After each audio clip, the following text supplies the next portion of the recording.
After the wound of us is scabbed into polite text, after we charmed each other enough to wonder if we'd made a mistake, you invited me to your new apartment on a night each of us had been suffering from the unbearable loneliness of sanity.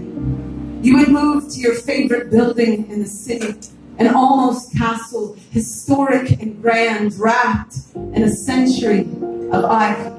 When you opened the door, I was startled by the beauty of what could be made without me. A library of books organized by color, Patti Smith hanging like a Christ above the checkered tile, a row of silver knives you'd finally saved enough to buy, shining on your kitchen's hand.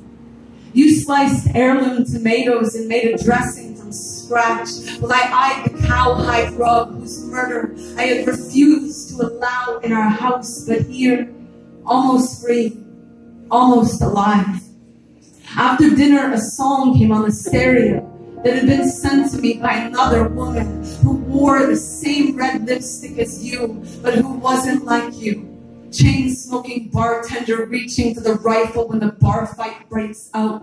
Tattoos you had the artist scar on purpose because you couldn't get over the guilt of being 800 miles away the day New Orleans drowned.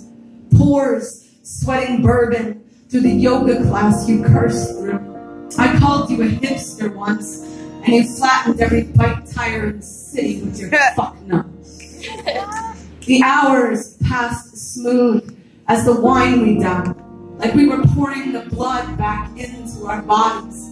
I could have driven home, but we both said I shouldn't. I crawled into the side of the bed I knew no one had been.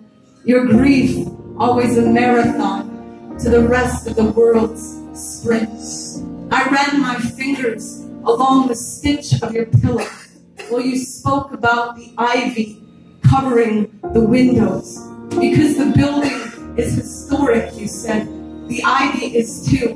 I'm not allowed to cut it down. So in the spring, when the leaves grow in, the house is dark as midnight. But in the winter, when the leaves die, the house is full of light.